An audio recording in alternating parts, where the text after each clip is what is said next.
मैं मृत्युंजय कुमार मिश्रा कृषि विज्ञान केंद्र रीवा आज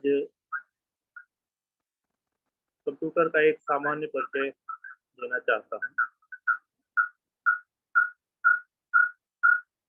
first of all, introduction of computer. Computer क्या है? अपन इसको अगर शॉर्ट में कहना चाहें तो computer is an electronic device which accepts data as a form of input, calculates, manipulates it according to given instructions, and gives result as a output. एक सामान्य परिचय अगर देना चाहें तो आज का कंप्यूटर तो बहुत सारे कामों को कर रहा है, बहुत सारे वर्क कर रहा है। छोटे छोटे टाइपिंग से लेके बड़ी बड़ी मिसाइलें थ्रू कंप्यूटर लॉन्च हो रही हैं, बड़े बड़े ऑपरेशन रोबोट के थ्रू हो रहे हैं। बट सामान्य रूप से अगर अपन कहें तो ये एक इलेक्ट्रॉनिक यंत्र है जिसमें हम एज ए इनपुट के रूप में डेटा, इंस्ट्रक्शंस या निर्देश देते हैं और हमारे द्वारा दिए गए निर्देशों के अनुसार यह प्रक्रिया करता है, प्रोसेस करता है और हमें प्रोसेस के बाद रिजल्ट देता है, जिसे अपन कंप्यूटर की भाषा में कहते हैं आउटपुट। इससे ये पता लगता है कि कंप्यूटर 3 भागों में बटा हुआ है। फर्स्ट इनपुट, सेकंड कैलकुलेशंस जहां पे डेटा प्रोसेस होती है, प्रक्रिया होती है, और थर्ड आउटपुट जहां हमें रिजल्ट मिलता है। जिन डिवाइसेस के माध्यम से अपन कंप्यूटर को इंस्ट्रक्शंस देते हैं, डेटा फीड करते हैं, वो डिवाइसेस इनपुट डिवाइसेस कहलाती हैं। For example keyboard, mouse, scanner and so on, जिसको अपन आगे की स्लाइड में कवर करेंगे।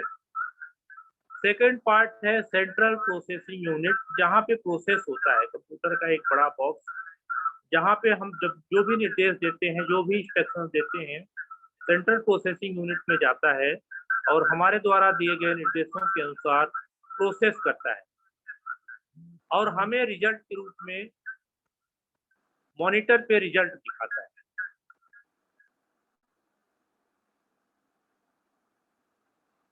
और अपन डिस्कस करना चाहें इस पे तो सामान्य वे में अगर अपन देखें तो इसमें बेसिक एलिमेंट्स क्या होते हैं कंप्यूटर। कंप्यूटर ऐसा क्या है जो छोटे से छोटे कामों से लेकर बहुत बड़े बड़े कामों को करता है। बड़ी बड़ी मिसाइलें कंप्यूटर के थ्रू लॉन्च होती हैं। लेकिन अगर हम देखें कि प्रकृति में ऐसी वो कौन सी चीज है, कौन सा एलिमेंट्स है जिससे हमारा ये प्रोसेसर बनता है जो इतने सारे बड़े बड़े ऑपरेशन से लेके मिसाइल तक लॉन्च करता है, वो प्रोसेसर में क्या लगा होता है, कौन से वो एलिमेंट्स होते हैं जो इन सारे वर्क को परफॉर्म करते हैं। सिंपल वे में हम अगर देखें, हम आप सबने कंप्यूटर 11वीं 12वीं में एलिमेंट्स पढ़ा होगा, तत्व जिसको अपन कहते हैं। केमिस्ट्री में एक पार्ट होता है मंडलीय आवर्त सारणी, है ना, आधुनिक आवर्त सारणी, जिनमें अपन कई तरह के एलिमेंट्स पढ़ते हैं, है ना, चालक, सुचालक, अर्धचालक, है ना। ये जो अर्धचालक हैं इनको अपन सेमीकंडक्टर कहते हैं। कुछ ऐसे एलिमेंट्स या तत्व होते हैं जो सेमीकंडक्टर कहलाते हैं और इन सेमीकंडक्टर्स का यूज करके अपन ट्रांजिस्टर बनाते हैं। कई तरह के ट्रांजिस्टर बनते हैं, पीएनपी, एनपीएन, और इन ट्रांजिस्टर से मिलके गेट बनता है। नैंड गेट, नॉर गेट, और गेट, एंड गेट, बहुत सारे गेट्स बनते हैं और इन गेट्स से मिलके फ्लिप फ्लॉप बनता है। ये जो फ्लिप फ्लॉप होता है 1 बिट स्टोरेज यूनिट होता है। अपन कहते हैं ना कि कंप्यूटर केवल 0 1 ही जानता है, 0 और 1 के अलावा कुछ नहीं पहचानता। ये वास्तव में 0 1 क्या है? हम जो इलेक्ट्रिक सिग्नल्स देते हैं, है ना, low voltage 0 to 5, 0 to 2 volt का जो सिग्नल्स होता है उसको कंप्यूटर एज ए 0, और 3 to 5 वोल्ट का जो सिग्नल्स होता है उसको कंप्यूटर एज ए 1 मानता है। तो ये जो हमारा फ्लिप फ्लॉप होता है ये 1 बिट स्टोर करने की कैपेसिटी रखता है, या तो 0 या 1। और इन्हीं फ्लिप फ्लॉप के समूह से group of flip flop are called register. ये जो रजिस्टर बनता है फ्लिप फ्लॉप के समूह से बनता है और इन्हीं रजिस्टर से हमारा मेमोरी बनता है, यानी जो कंप्यूटर में प्रोसेसर लगा होता है, इस प्रोसेसर में यही रजिस्टर्स होते हैं, कई तरह के रजिस्टर्स होते हैं प्रोसेसर में। बहुत सारे एक्यूमुलेटर रजिस्टर्स होते हैं जिनके थ्रू अपन एडिशन, सब्ट्रैक्शन, मल्टीप्लिकेशन, डिवीजन वगैरह करते हैं। कुछ फ्लैग रजिस्टर्स होते हैं, कुछ इंडेक्स रजिस्टर होते हैं। कई तरह के अलग अलग वर्क को परफॉर्म करने के लिए अलग अलग रजिस्टर्स होते हैं। और वास्तव में रजिस्टर्स क्या है, अगर अपन बेसिक पीछे जाएं तो ये सेमी कंडक्टर होते हैं। तो आज का जो हमारा ये कंप्यूटर सिस्टम है, जो हमारा प्रोसेसर है, ये कहाँ से आया, कैसे आया, ये फंडा आपको क्लियर हो गया होगा। अब अपन थोड़ा-सा आगे डिस्कस करते हैं। अभी अपन ने डिस्कस किया कि कंप्यूटर 3 भागों में बँटा होता है, input device, central processing unit और आउटपुट डिवाइस। तो ये जो इनपुट डिवाइस हैं, जिनके माध्यम से, जिन डिवाइसेस से अपन कंप्यूटर को इंस्ट्रक्शंस देते हैं, निर्देश देते हैं, डेटा फीड करते हैं, वो सारे डिवाइसेस इनपुट डिवाइस कहलाते हैं। फॉर एग्जांपल जैसे कीबोर्ड, माउस, स्कैनर। आप लोग बड़े-बड़े शॉपिंग मॉल में देखा होगा, बार कोड रीडर होता है। कोई भी प्रोडक्ट वो ले जाता है और उसके बार कोड को वो देख के, और जो बार कोड रीडर होता है वो उसका पूरा प्रोडक्ट का डिटेल्स डायरेक्ट कंप्यूटर में सेंड कर देता है और वो बिल निकल के आपको मिल जाता है। तो इस तरह से MICR magnetic ink character reader, OCR optical character reader, joystick, light pen, track ball, graphic tablet, microphone, बहुत सारे इस तरह के डिवाइसेस होते हैं जिनके थ्रू हम कंप्यूटर को इंस्ट्रक्शंस देते हैं।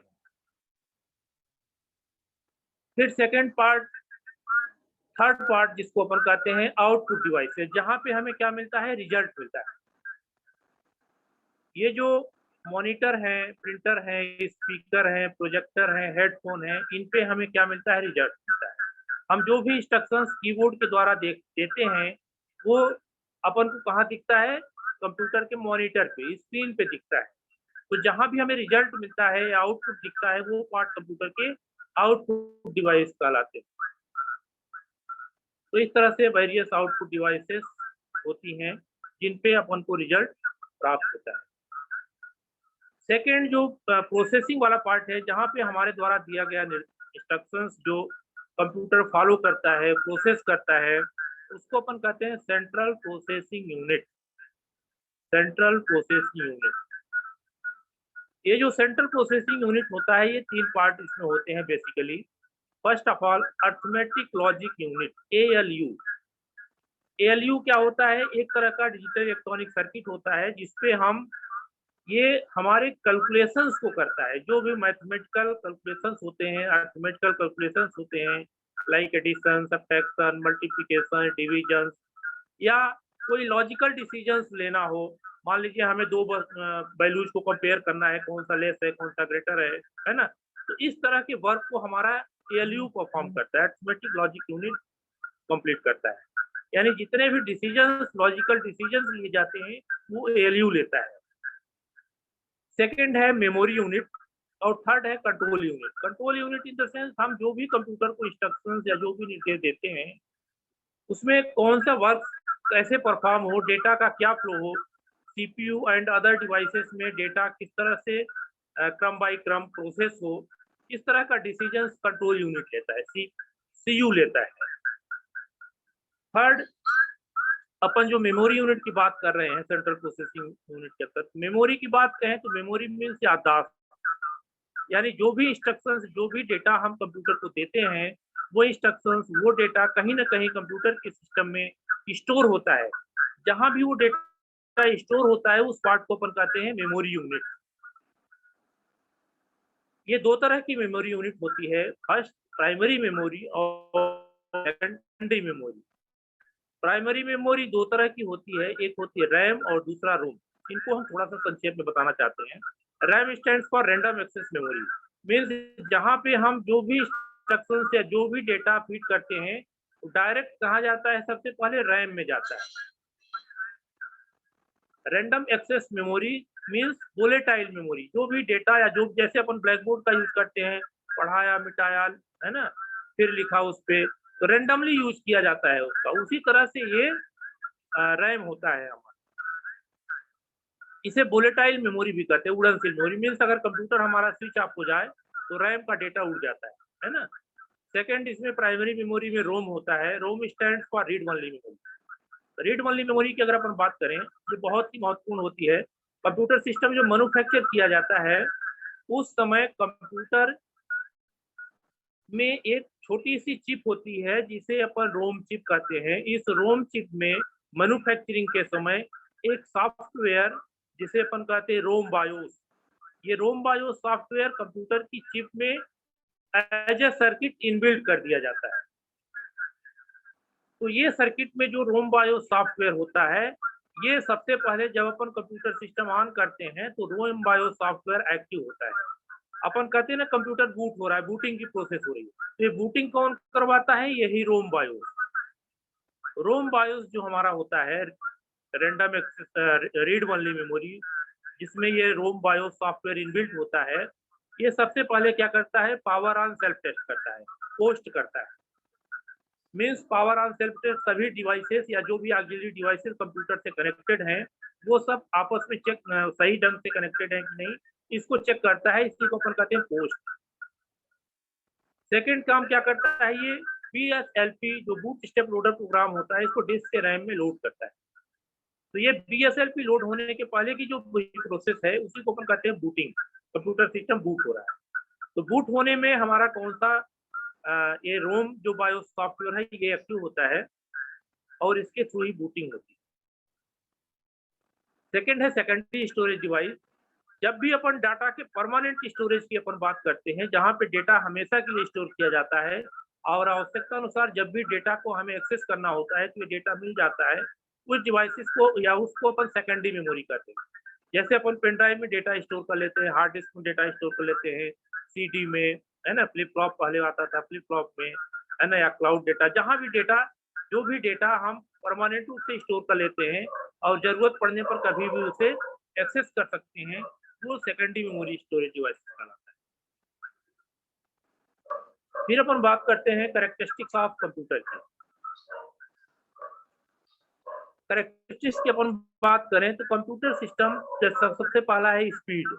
अगर अपन स्पीड की बात करें तो कहते हैं कि कंप्यूटर सिस्टम बहुत ही ज्यादा स्पीड से वर्क करता है, यानी जिन कैलकुलेशंस को करने में हम कई सौ वर्ष बिता दें वो कैलकुलेशंस विद इन सेकेंड्स कर देता है कंप्यूटर, यानी इसकी कैलकुलेशंस की स्पीड बहुत ज्यादा होती है। इसी तरह से इसकी स्टोरेज कैपेसिटी बहुत ज्यादा होती है। जिन डेटा को स्टोर करने के लिए हमें बहुत सारे रिकॉर्ड्स की जरूरत पड़ती है, बहुत सारे लाइब्रेरी, बहुत सारी चीजें, उन सारे डेटा को छोटे से पेन ड्राइव में अपन रख सकते हैं, है ना। इसी तरह से सेकंड एक्यूरेसी, मतलब ये 100% एक्यूरेट रिजल्ट देता है। अगर हमने डेटा की फीडिंग सही ढंग से की है तो ये हमारा जो कंप्यूटर है ये एक्यूरेट रिजल्ट देता है। नेक्स्ट है वर्सेटिलिटी, यानी ये बहुमुखी प्रतिभा का होता है, यानी इस पे कंप्यूटर सिस्टम से हम कई तरह के कामों को एक साथ करवा सकते हैं। जहां हम डेटा टाइप कर रहे होते हैं वहीं एक प्रिंट आउट निकाल सकते हैं, वहीं हम ईमेल कर रहे हो, मतलब कई तरह के कामों को एक साथ करता है। ये वर्सेटाइल होता है, बहुमुखी प्रतिभा वाला होता है, विश्वसनीय होता है, रिलायबल होता है, इंटेलिजेंस होता है, कभी थकता नहीं, लगातार काम करने के बाद भी ये काम करता रहता है, कभी ये नहीं कहता कि मैं थक गया, है ना। ऑटोमेशन, ऑटोमेटिक बहुत सारे कामों को परफॉर्म करता है, लगातार काम करने की इस पे क्षमता होती है। यानी इस तरह से हम कहें तो कंप्यूटर पे हम स्वयं कर सकते हैं। अगर हमने डेटा सही फीड किया है तो कंप्यूटर हमारा एक्यूरेट रिजल्ट देता है ना। इसके बहुत सारे इस तरह से कैरेक्टरिस्टिक्स हैं। जहां अपन ने इतनी बहुत सारी विशेषताओं की बात की, वहां पे इसके कुछ लिमिटेशंस भी हैं, कुछ कमियां भी हैं कंप्यूटर की।